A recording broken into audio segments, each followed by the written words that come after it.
featuring Eve, the Astro Warden. For more gameplay and tactics of Eve, stay tuned to Hero Academy and Road to Mythic. Until next time, we'll be seeing you in the Land of Dawn.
Lots of prey.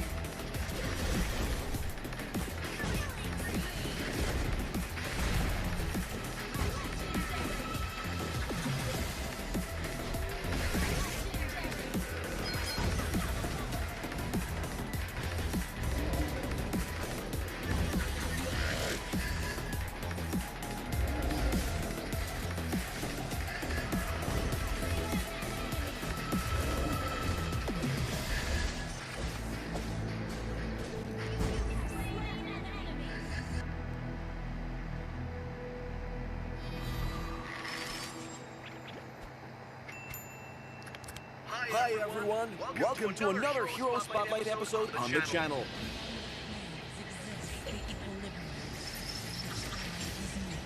This week the Mobile Legends team will be introducing Eve, the Astro Warden. First skill, Void Blast. Eve detonates galactic energy in a designated area, dealing magic damage to the enemy targets. The targets in the central area will take extra magic damage. Second skill, Void Crystal. Eve summons a Void Crystal in a designated area, dealing magic damage to the target's hit. A recast will cause the crystal to radiate materialized energy in a chosen direction, inflicting magic damage and a slow on enemy's hit. Ultimate, real-world manipulation. Eve creates a star field in a designated direction. Enemies on the edge of the star field will be slowed. When the star field is present on the battlefield, Eve can utilize her power to launch up to 15 waves of attacks on enemies in the area of effect. A single tap on the star field deals magic damage to the enemies in the target tile, while a slide on the star field inflicts slow and continuous magic damage on the enemies within the chosen tiles. In addition, when the starfield is present on the battlefield, Eve is immune to any knockback or airborne effects. And the starfield will remain intact when Eve is controlled. However, she will not be able to launch attacks in the process. When Eve is suppressed, the starfield will be cancelled. Passive, Galactic Power. Eve gains galactic power when dealing damage to enemy heroes with Void Blast and Void Crystal, capped at 10 stacks. She will consume all the stored galactic power when she creates the starfield with her ultimate skill, gaining additional attack attempts. In the laning phase, Eve casts Void Blast to continuously harass the enemy hero, after which she casts Void Crystal to restrain the enemy's movement. Since Void Blast has a very short cooldown, Eve can cast the skill at will to follow up the damage. When the teamfight breaks out, Eve starts off with a cast of Void Blast. Next, she controls multiple targets with Void Crystal.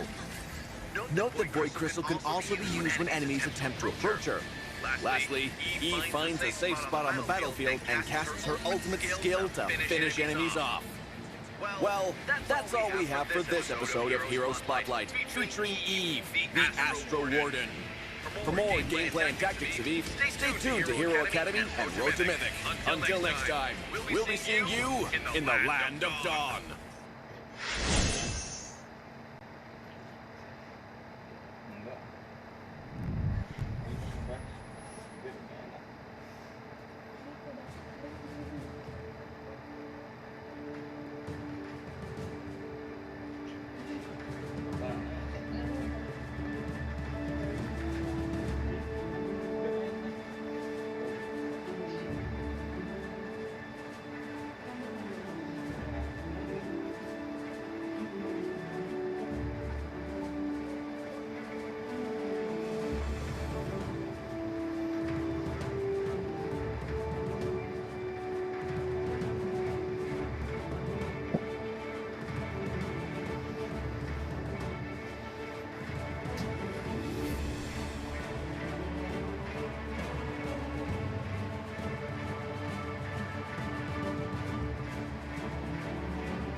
Tapi kita nak cakap macam kita tahu ini adalah hari kedua di minggu kedua.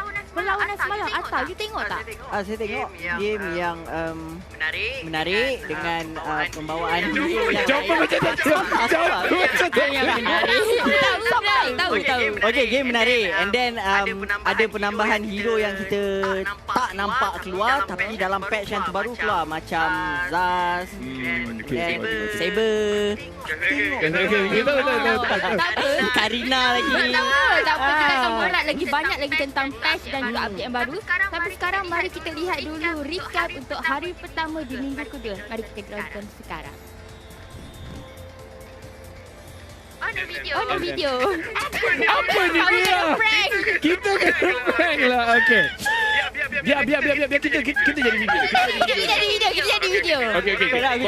Korang berlawan, aku jadi narrator. Okey. Nampaknya dekat situ perlawanan semalam antara tim ni dengan tim tu tergempak gila. Okey. So, kita cerita pasal game semalam. Boleh pula tadi. Aita, semalam. Semalam yang mana tu? Semalam ada orang pakai bin. Oh, ada pakai bin. Tim budak tu. Tapi bin tak menang. Kenapa? Maksudnya Dia pandai. Dia jawab. kalah. Apa dia cakap? Apa dia cakap? Nak cakap ni kan? Nak Okey. Ben bagus ke tak? Ben bagus. Soalan Fira, Ben memang bagus. Memang bagus untuk patch sekarang ni. And untuk soalan kau juga. And Ben sekarang mostly orang letak dekat side lane. Tapi baru juga, agak unik juga di mana aku nampak produk start guna untuk bawa mage.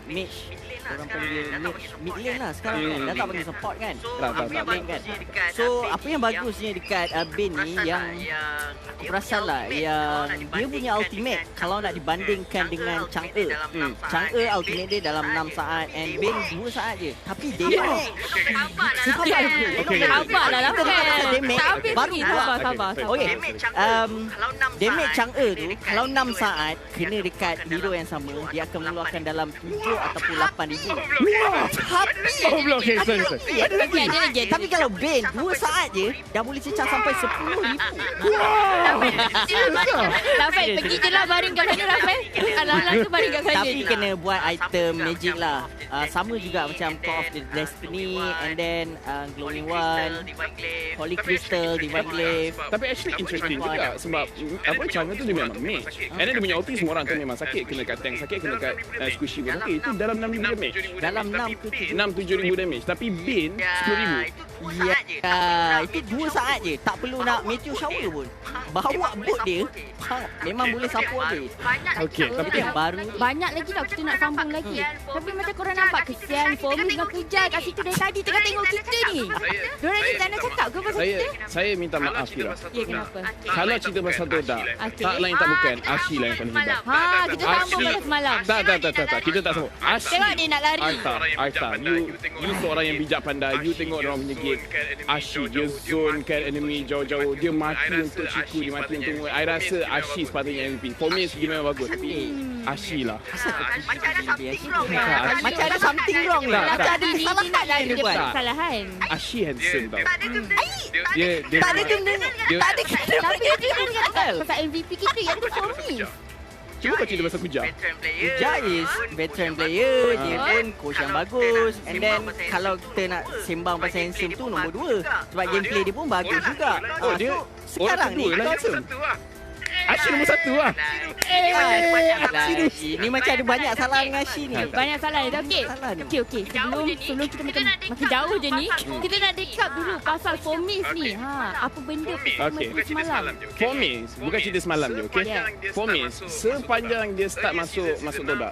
Earlier season 6 ni, okey? Start middle season sampai hujung sampai ke M2 dia punya performance memang sangat bagus. Dan ni kenapa I rasa saya punya pendapat Fomis antara Uprising Star yang akan jadi top competitive player untuk Indonesia. Maksudnya nama dia orang Indonesia akan kenal, Philippines akan kenal sebab kita letak dia as jungler ke side lane ke experience ataupun bot lane, semua dia akan dominate dia punya lane. Lepas tu walaupun dia kalah, dia still akan cuba kejar orang backline and kadang-kadang benda tu yang menyebabkan kemenangan untuk tim Toda.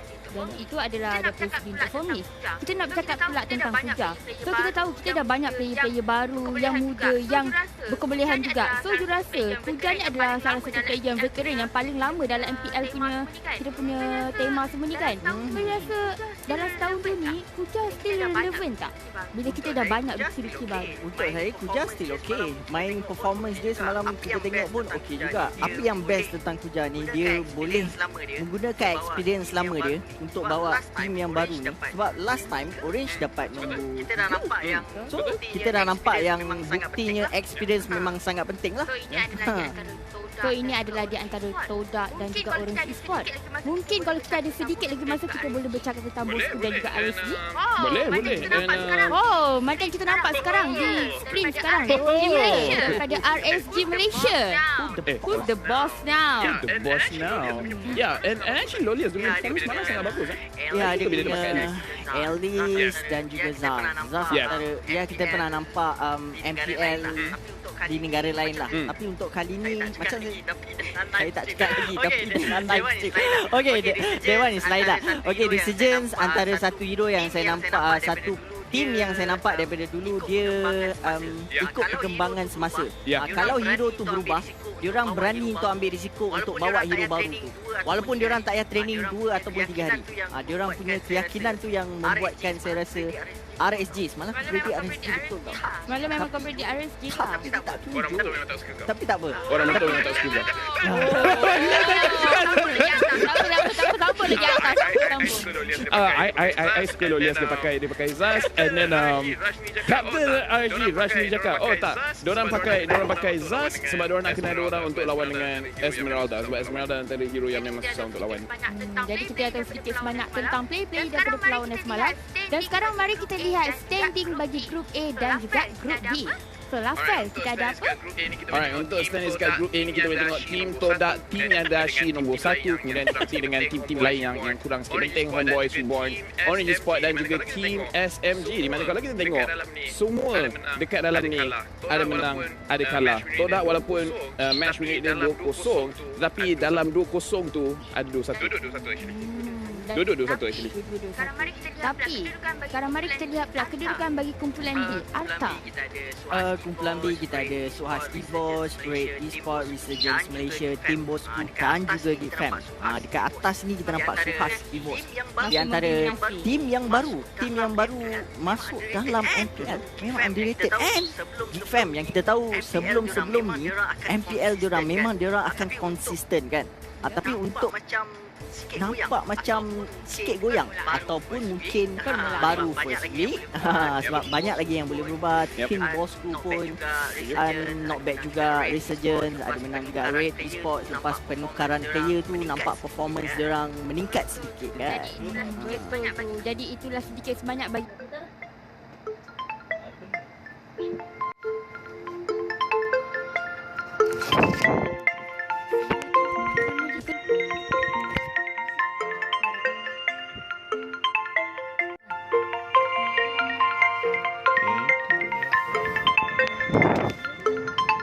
melawan Orange Esport. Perlawanan kedua, tim SMG melawan Homeboys. Dan perlawanan ketiga iaitu yang terakhir untuk hari ini adalah Gitfam melawan Red Esport. Kena tengok game pertama. Sebab game pertama tu ada sedikit interesting. Maksudnya game yang lain tak menarik kan? Semua menarik. Tapi bila ada game yang melibatkan donat, itu boleh menarik. Tapi itu kita akan cerita time prediction nantilah. Okey, tak apa. Kita sambung balik pasal donat tu kejap lagi.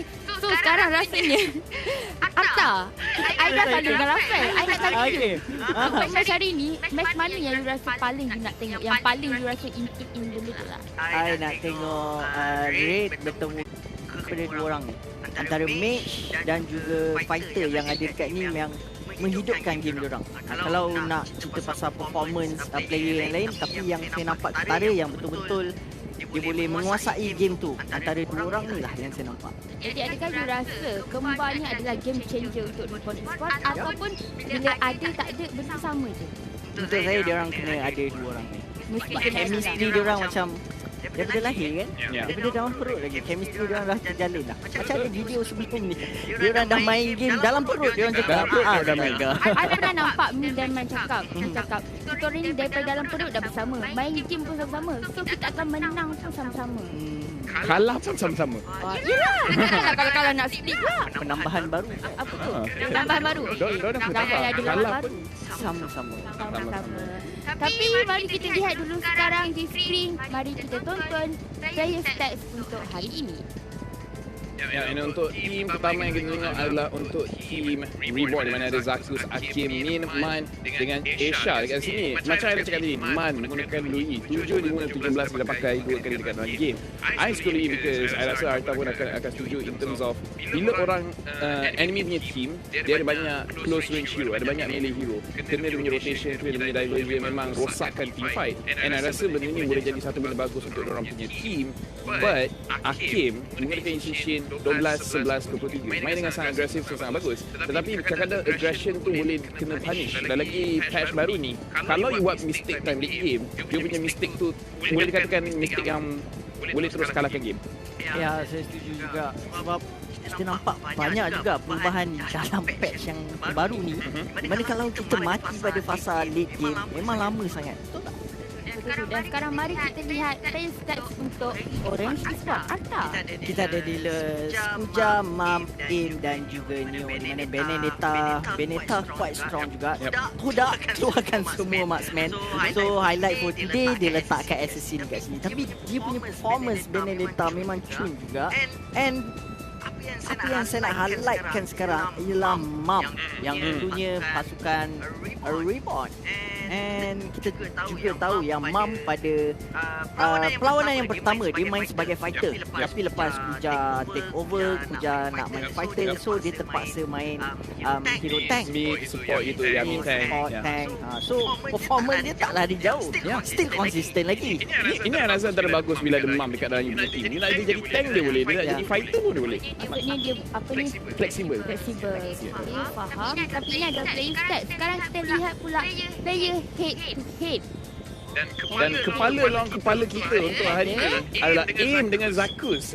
Aim ialah pada I muka Orange Sport. Sebab I lepak berbual dengan manager Orange Sport. Setiap kali orang PM page diorang semua nak minta Aim. Kenapa? Minta apa? Yang kelakarnya semuanya lelaki. Minta nombor ke macam mana? Aim. Memang jambu habis lah. Anyways, kalau kita tengok average assist per game selaku support, Zakus lagi banyak assist. Tapi kita kena ingat Zakus ni dia lebih pada tanker dan Aim.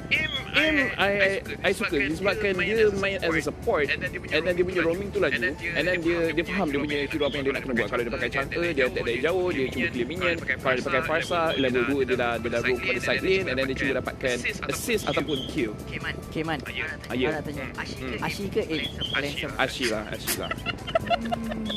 Aku tak rasa Aim boleh lawan dengan Ashi. Betul lah. Tak ada lawan. Asyik juga menang. I rasa nak tahu tak satu story. I tahu ada head to head kat sini, tapi kan semalam ada sesuatu yang berlaku kan ada sesuatu berlaku lepas tu WM dorang ada highlightkan kelakuan tu highlightkan kelakuan tu and then bila I balik rumah semalam I nak makan, I bawa girlfriend keluar, dorang buka radio ada lagu buka tau. Lepas tu bila lagu buka tu macam kenapa lagu ni macam familiar and then girlfriend aku macam babe ini daripada movie apa macam pernah dengar. Lepas dia cakap tu tiba-tiba dia keluar whenever you're ready. Aku macam nak cakap sikit je. Aku terus tak jadi makan, aku terus tarik balik. Emosi. You makan kat rumah, I nak balik. Okey. Kita pun dah borak banyak benda, kita dah campur. Tapi macam kita lihat sekarang di screen still ada Zakus dan juga Aim. Mungkin anda ada yang tertanya-tanya kenapa berbeza. Untuk pengetahuan anda semua, Zakus telah bermain 6 game, manakala Aim hanya bermain 5 game. Jadi itu yang menyebabkan ada perbezaan. Tapi nak tahu satu perbezaan yang bagus sementara benda yang ada lagi kat screen. Average assist per game, Zakus lebih tinggi. Tapi team fight participation, Aim lagi tinggi. Okay. So kalau nak apa nama dia? Elaborate. Kita tengok perkataan yang kedua, average assist per game menunjukkan yang Aim dia tak mesti dapat assist, dia akan dapat kill juga, which lagi bila dia pakai Farsa, bila dia pakai chunker, dia punya kill lagi banyak. So assist Zakus selaku tank, dia punya tank tak banyak damage, so dia lebih pada assist, dia tak lebih pada kills. Manakala Aim dapat kills, tapi kalau tengok team fight participation, walaupun 6 dengan 5 game tak jauh beza, menunjukkan Aim banyak join team fight, cuma kebanyakan kali dia dapat kill, so dia lagi power. So Asa, pandangan you pula? Untuk I, dua balance. Sebab kalau kita nak cerita pasal damage, memang Aim selaku mage yang bermain dekat mid, memang dia dapat item. Zakus memang dia kill tak banyak, tapi dia punya contribute dekat team dia. Kalahkan Homeboy. Ini tanker. Tanker. Jadi dia memang puji tank je. Kalau player lain dia tak puji lah. Tak. Sebab tu kau suka Ashi kan? Ashi tank? Tak habis-habis lagi dengan Ashi. Rasanya Ashi pun macam Lafel. Tolonglah Lafel. Move on. Kita teruskan. Kita move on dulu. So So kita pun dah bercakap tentang player head to head, siapakah player yang patut kita fokus. Selepas ini kita akan bercakap tentang talent prediction. Dan dekat bahagian talent prediction ni, Kat sini lah kita akan selalu gaduh Arta. Fira, Arta. Ya, kenapa? Ya. Satu benda yang Watashiwa nak cakap. Apa? Okay. Sebelum game ni start, okay? AJ daripada Suhas Evos, dia pergi live. Dia live. I comment. Of course kita comment. Dia nampak I punya comment. Dia tiba tak puas. Kenapa? Dia buat you ke apa? Dia cakap I punya prediction salah. Jadi dia challenge I punya prediction. Apalah yang di-challenge? I cakap Orange akan menang sebab Aim lagi handsome.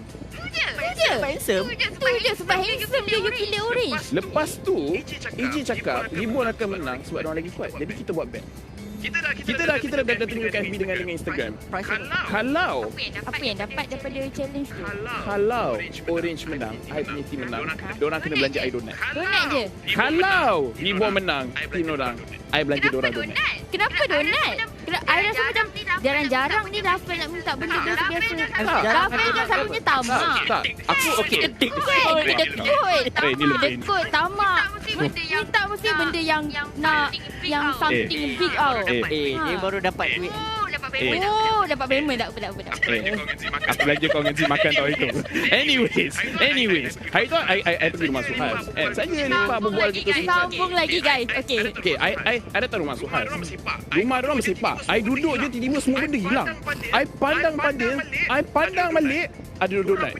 Diorang punya fasen buat aku segan. So aku nak ambil donat. Tapi aku segan. Tak tahu kenapa. Sebab aku ni pemalu. Ada smell lah. Tapi habis tak donat tu? Habis. Tapi sebelum aku ambil tu, Padil kat sebelah je. Aku ambil pun aku WhatsApp. Padil, aku nak ambil donat satu boleh. Lepas tu dia marah aku. Dia marah aku, baru aku ambil donat, baru aku ambilkan. So dekat sini kita nampak sisi lain daripada Rafael. Tak, sebab I ni pemalu. Malu. I pemalu, pendiam. Pemalu Rafael satu. Bahagian mana lah tu malu? Dengan I ni seorang yang rendah diri. Faham? Humble sangat. Okay, I tahu dia sangat humble. Tapi sekarang kita lihat dulu talent prediction untuk perlawanan pertama siapakah menjadi pilihan kasih-kasih kita. Okay, nampaknya. Kira. Okay, aku. Okay. Nampak? Okay, I rasa kelakar sebab ini kan kita punya production team tanya, okay guys, buat you guys punya prediction. I punya predict hari tu sebenarnya I letak Reborn. Sebab I tahu kalau dia akan ambil Orange. Pas pagi tadi I message Mamba cakap, Mamba, kau jangan bagi tahu Zan. Kau jangan bagi tahu Zan pun. Tukar aku punya prediction jadi Orange. Tidak nak sama lah. Tak, jadi sekarang I dengan Zan sama lah. Sama lah. Korang kembar lah. Dia tengok muka pun dekat sama kan. Cara pilih dengan Rafael. Tak, sebab Zan dia jenis dia tak suka I. Apa I pilih dia akan ambil opposite. I nak exposekan dia. Ikut I ni satu benda yang bagus sebenarnya. Tak apa. I pun tak tahu tim mana yang akan menang. I tahu dia tetap dengan pilihan you. Dan sekarang kita tengok 4 orang memilih Orange Sport. Dan hari tu memilih Reborn Sport. Kita satu gang. Kita biarkan dia Rafael. Jadi ini yang penting adalah I dengan Zan sama. kat korang lah. Jadi ini adalah talent prediction. Sekarang kita nak lihat pula audience prediction. Apa ramalan penonton kita kali ini? Okey. 45% memilih Reborn Esport dan 55% memilih Orange Esport. Ini bermakna majoriti memilih Orange berbanding Reborn. Tapi to be fair, agak rapat sebab aku sendiri sebenarnya susah nak predict. Ya, sebab dua-dua main okey. Sebab Orange main gempak juga dan Reborn pun. Tapi disebabkan pemilihan Reborn tadi, saya pilih Reborn tadi sebab diorang punya konsisten dalam joining the team. In fact, diorang memang kemas. Kalau tengok previous game pun memang kemas cara dia boleh tinggalkan tag. Lepas tu pergi tolong dia orang punya Hakim tu dekat mid. Ada satu game tu memanglah bagi shot call memang nice, tak ada miscommunication dalam war. Cuma yang paling tak okeynya adalah dia punya early game. Dia orang kena fixkan early game dia orang untuk jadi consistent. And untuk I pilih Orange sebab Aim mention. Lagi satu sebab nama Aim dengan nama I kita duduk Aiman. Aiman. Orang yang nama Aiman ni kebiasaannya memang akan menang MPL. Okey, dia kalau tak cakap suara dia seksi, dia cakap handsome. Itu dia lah. Kau dah tipis lah Rafael ni. I humble. Tapi kadang-kadang benda macam ni kalau kita tak cakap orang tak tahu. Tapi I nampak memang betul handsome. Memang ni tepat kan. Cukup. Dapat donat tak? Sebab kita masih lagi ada masa. Kita masih lagi ada masa. Kita dah dapat tak? Dapat. Okey. Kita stop dulu pasal Doraemon. Kita sambung kejap lagi. Sekarang, apa yang saya tahu tentang update yang terbaru ni, betul ke Respawn tu akan ambil masa yang lebih lama? Dia hidup balik. Boleh tak bagi tahu sikit tentang Saya tak tahu langsung benda ni. Patch Zero ni, apa lagi side benda yang orang ramai patut tahu apa update terbaru? Okey, kalau kita ada certain, bukan certain lah, semua hero yang mati pun pada awal game dia akan hidup balik, respawn dia awal. Tapi bila masuk fasa late game, dia akan respawn lagi lambat. So ini menjejaskan orang kata moment of comeback. Serius lah. Serius boy. Serius.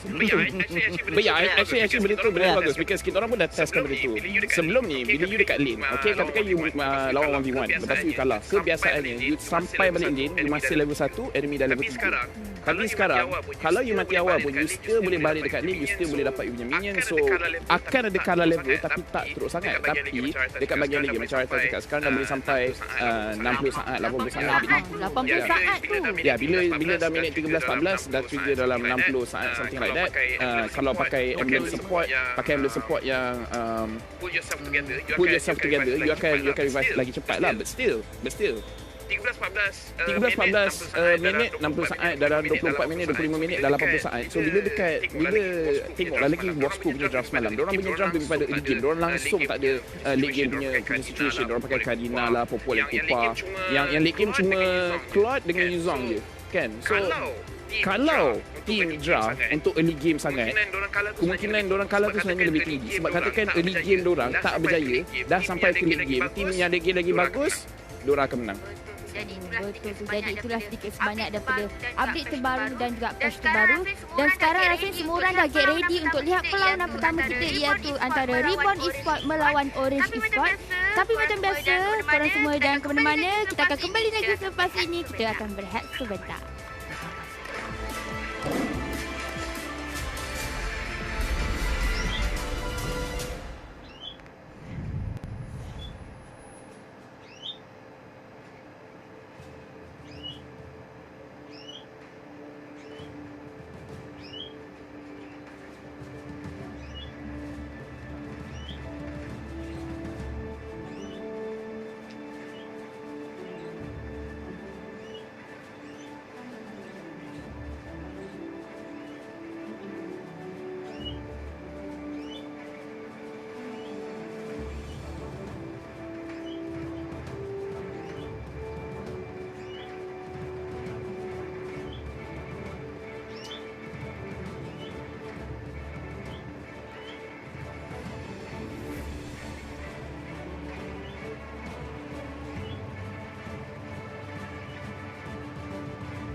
Hey, what's up, everybody? Welcome to the MPL Malaysia Season 7. Without the help of our official digital telco, Yudu, this would not be possible. And don't forget, the entire competition powered by Moonton. My name is Getting Q with Stafa at the caster's desk today. How are you feeling, Stafa? Feeling good. Feeling nice to be back here behind the caster's desk along with you, Gideon. And I'm very excited to be back, to be able to bring some epic MLBB action to all of you watching at home as well. I'm very excited to see what MPL has in store for us today. We've seen a week plus a day of very intense MLBB action so far. We've seen teams go up in the standings, go down in the standings. We've seen them show their stuff. Some teams have demonstrated their strength, while some teams still seem to be trying to find their foundations. Yeah, and you guys could build your foundation to start your competitive career here today. If you switch over to Yudu, powered by Selka, just scan the QR code to get 5 free GB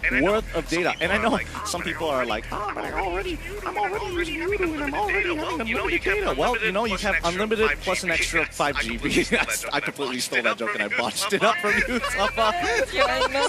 You know, sometimes people will say, like, I have unlimited data. Why do I need 5 more? But why not? Yeah, you'd be 5 more GB higher than the other unlimited people. Yeah.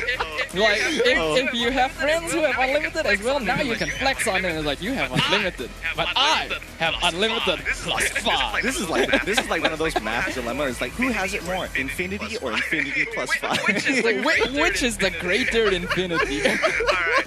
All right, but coming back to today's games here, this is going to be a pretty exciting one, and I kind of want to get some of your opinions here before we jump into the draft. It doesn't look like we have the time just yet, so the players are still getting ready. With the new upcoming patch, what are some of the things that you're excited here for? Because we've already seen from yesterday two sets of best of 3s, but that's not enough information to go off to kind of tell us what the meta is. What's the meta going to be looking like, Stafa, in your opinion? In my opinion, and please, in terms of opinion, right? Rather than opinion, I want to share more of like what I want to see. In that, I want to see more teams draft new heroes. Because the thing about tournaments, about MPL, is that you always end up in a very fixed kind of stable meta once 1 or 2 weeks go by, where all the teams really pick and ban similar things all the time. You'll see those usual OP heroes banned out. You'll see the Paquito gone, the Benedetta gone, the Matilda, the Natalia. All of these heroes are mainstays, they're commonplace, you see them all the time. And they're strong, that's why we see them all the time. But it starts to get a little stale for people watching and for us as well, because I feel like this is leading up to something, right? Like, what do you want to see in the meta here? Like, I feel like there's like a particular hero that's coming to mind for you.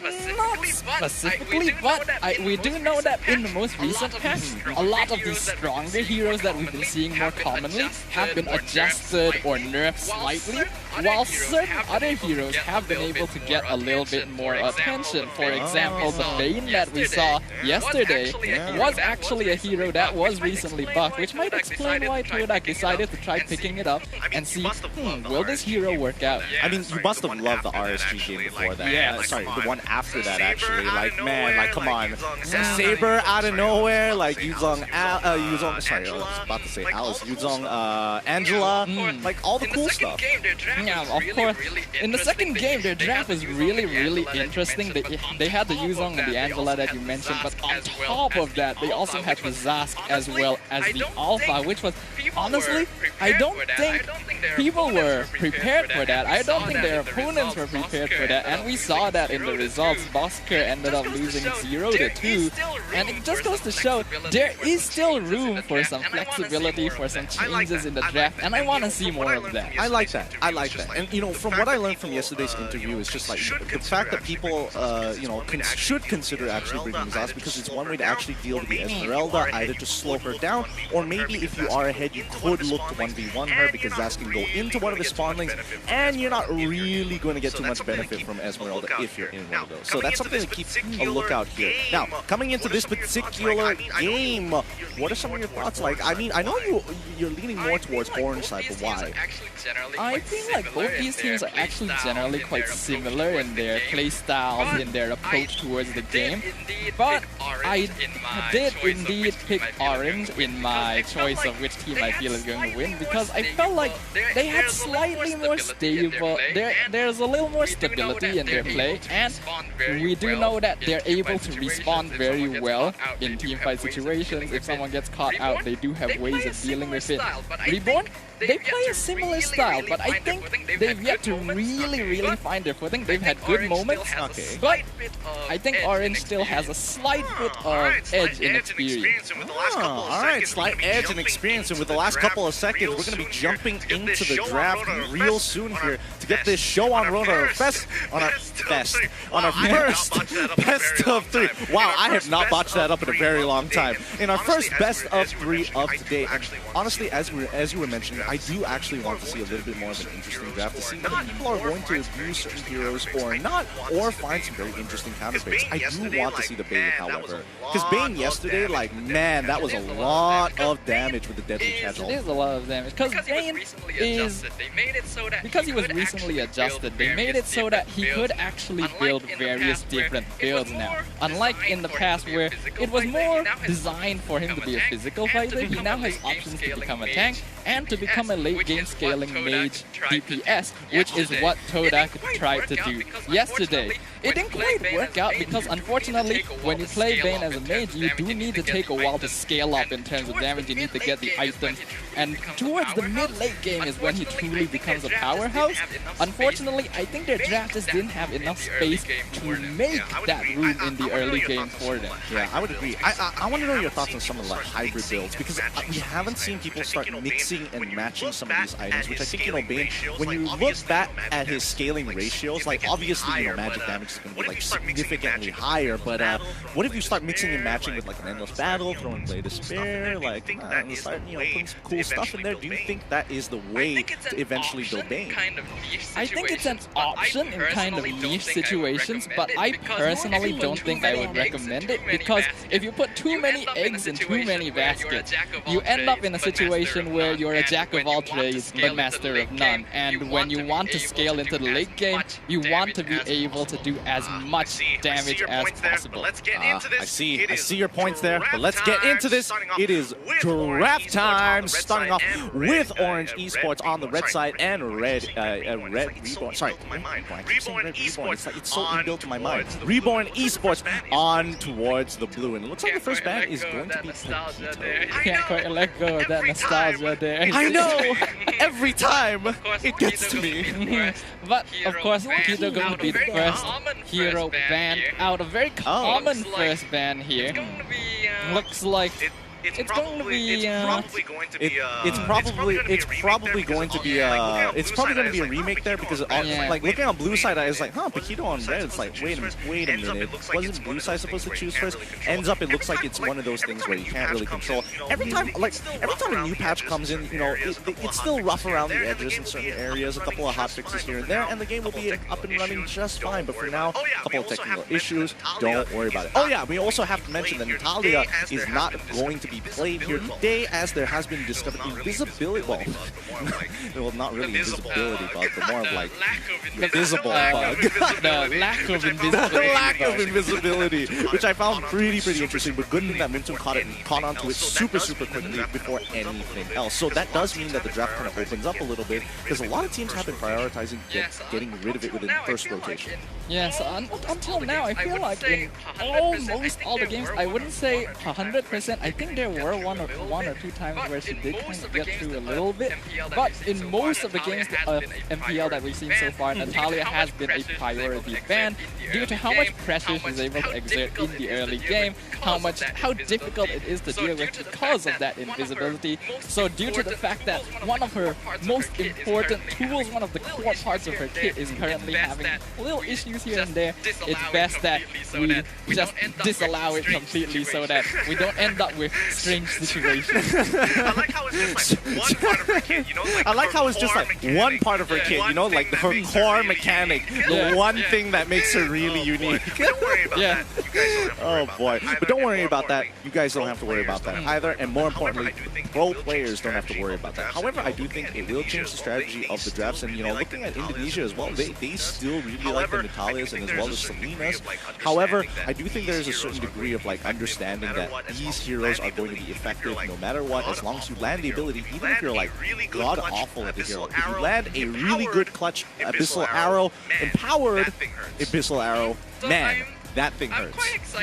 So I'm quite excited about this, to be completely honest with you. While obviously you don't want to know that, oh, this hero can't be played due to certain reasons, I do like the fact that we no longer have Natalia as an option at all.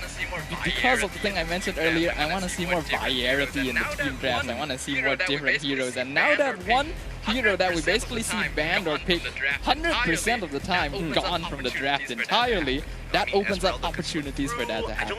I mean, Esmeralda could slip through. I don't think Paquito is going to make it through. Oh, what are your thoughts on Yi Shin? Because again, he has been kind of nerfed, and it has slowed down his jungle clear. Does he still reach that high priority state? That is actually a good point.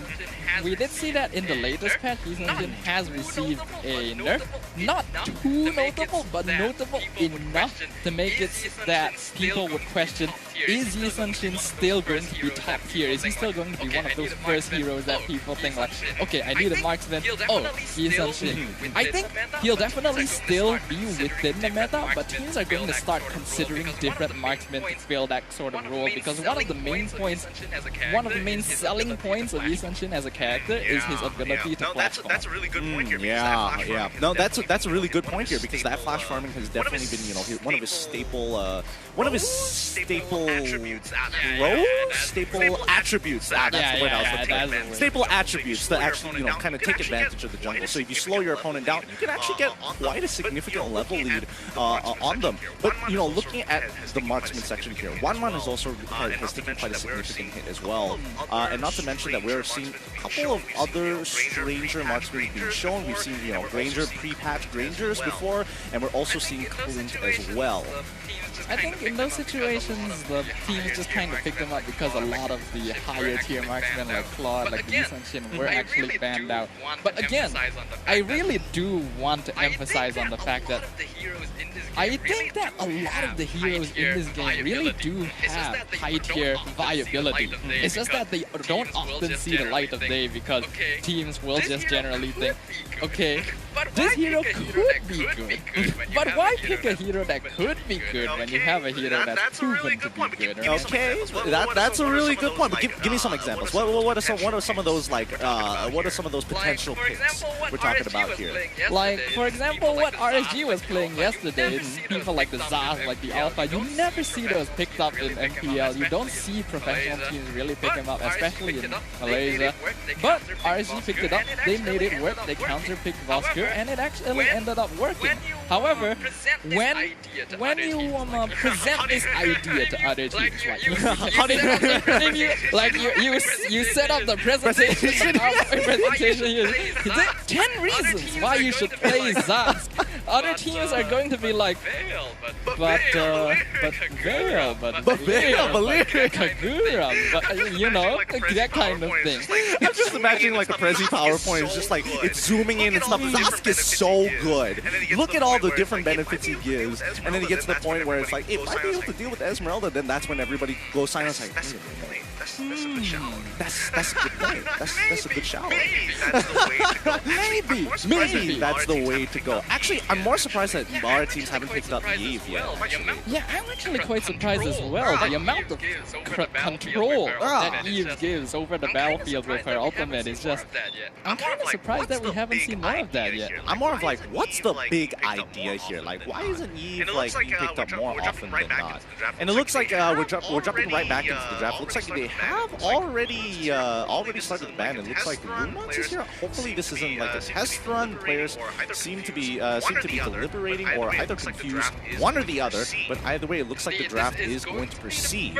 Indeed, this is going to be the first match of the day. As you can see on the screen here, we've got Reborn Esports going up against Orange Esports.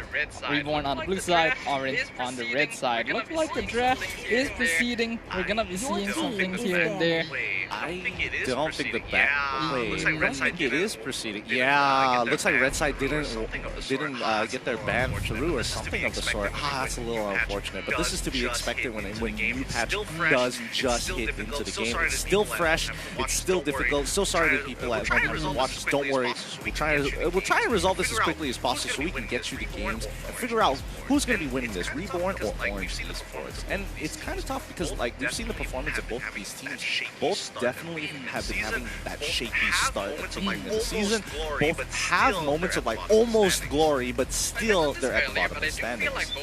I mentioned this earlier, but I do feel like both of these teams are fairly similar. In fact, I feel like these two have a very similar like playstyle and approach compared to a lot of the other teams in the game, in that their early game is not too aggressive, but they are able to adapt and respond well to team fights. They're able to respond to enemy aggression. They know how to stand strong in their lanes. They're not necessarily the ones making the early game pressure, but they know how to respond and adapt to it. We've seen this in their previous games as well. Both these teams have moments where they really shine, where they demonstrate that, okay, we are a team that deserves to be here. But there's also times where they have a little bit shaky performances where it's a bit hard to see like, what exactly are they trying to accomplish here? So now that both teams are butting heads, it really is up to them to see which of them are going to be able to prevail. I feel like for both of these teams, I feel like Reborn is a little bit better in this aspect, but Orange, I think what they really struggle with is having like an identity of how they want to kind of play this game, because we've seen Mom kind of transition towards the side lane, and then yesterday we've actually seen him like, oh, let's transition him back into a support for that one time, for that one particular game, which I thought rather interesting, especially since Kuja is like, oh yeah, I want to be able to play the fighter, so you know, just hop on over real quick, and let's see how this goes. Maybe that could be one of those experimental reasons. It's only week 2, so it's still okay to kind of like, drop a couple of games here and there. I think it's very clear that since it's still very early on in the regular season, that a lot of teams are still experimenting with different things. I think one of the most clear examples of this is from Todak himself. Oh yeah, 10-man squad. I think we've noticed that Todak is a very, very strong, very consistent team, which I feel like they can very easily take a lot of series 2-0. But so far, every series they've played in the MPL has been a 2-1. Oftentimes dropping the second game, which I think is because they are experimenting with weird and different drafts during that second game, because they realize, okay, we won game 1, we have this leeway. If they win and bring it to game 3, we'll bring in the big boys. That's fair. I mean, even when they did bring the big boys, I think Orange did a pretty good job. Like, that was a fairly neck and neck game. Like, the only thing that was keeping Todak pretty much afloat was just that big play coming in from Formes, like, towards the end. Because honestly, if Orange was able to win out that fight, I think they would have won the game. So again, very fine margin. Yeah, and it's also an indication of the fact that Orange is actually pretty strong. They are able to respond well to these situations. The fact that they were able to take a game against Todak and then bring it that close during the penultimate chapter of their series goes to show that when Orange Esports has those foundations, when they have that, when they know what they're attempting to do, they can pull it off, and they are a team to watch out for. They are. But what about Reborn on their side? Because again, as we mentioned before, they haven't really found their footing just yet. Like, again, a lot of the talk about Min and Man they have been looking good, but the rest of the team as well have been like, you can definitely see them adapt on the fly. Like, they get better progressively throughout the game rather than having like a really hot first game, and second game is like, you know, the natural decline. Yeah, actually, I wrote a sort of analysis of this on my page as well. Yeah, I wrote an analysis of this last week. On the night of the day itself, I talked about their game against Homeboys. Yes, it was the very first game of MPL. They had actually lost game 1 because Homeboys is a team that plays with a lot of early game pressure and aggression. So they ended up losing game 1 because they weren't quite able to respond to that. Starting from game 2, however, they started changing not only the draft, but the way they played certain heroes, which kind of showed to me that they had that sort of adaptability and they have that strength in mid-game. Like, for example, in game 2, they drafted the Jawhead, if I recall correctly. And one of the problems that they had in game 1 against Homeboys was that oftentimes, I think Zakus was playing a Cho. He often jumped in to try and make catches with the Way of the Dragon because that's how you usually play Cho. But he ended up in a difficult situation because that meant that Homeboys, with a very heavily skirmisher-based lineup, could keep jumping their back line, while Cho, which was basically their only frontliner, was deep in their line. In the second game, when they drafted the Jawhead, you'd normally expect Jawhead to do similar things. They go in with the Unstoppable Force, throw someone back. However, he adjusted that. Rather than going in and engaging, he actually played a more responsive role because he knew that Homeboys would engage into them. So it kind of shows that Reborn has that adaptability, but will they be able to use that against Orange, who is known for similar things? Well, yeah, that is true, but we have seen Orange like not really look for these bigger playmakers. We've seen them play more of like that mage type support, which I find kind of like one of the bigger differences between both Reborn and Orange, where Reborn is looking to make that hard play, while Orange is looking to be as responsible as possible with their lineup. So I don't know. That's why I think this draft is particularly interesting where it's like they're two very clashing ideas, and I also want to see whether Zactus can actually start breaking in. I'm not sure whether, I can't remember whether Orange is going to be bringing, I'm pretty sure they have Kuja in the lineup here today, so that means either Mom is going into one of the side lanes or he's going to go into that support position again. It's interesting to see because I feel like, at least in my personal opinion, Reborn and Orange are not particularly aggressive or innovative. Is that the word? I don't think they're They particularly. aren't the Elon Musk of MLB. I don't think they're particularly innovative teams. In that they have more adaptive and responsive playstyles where they play more orthodox draft, but they know how to respond when teams do certain things. But what happens when two teams that are responsive face off? Well, usually, based on our experience, a lot of teams just kind of just stand around like, oh, if somebody gets to objective just a little bit sooner, they're like, if somebody gets to objective just a little bit sooner, they're like, okay, hands off, I can't make the play anymore, like, we're not going to do anything. I feel like even though they are responsive, there are certain conditions that need to be met, but it's kind of tough. It's kind of tough to say, but I do think that we take a lot of, especially from the MPL NY, we take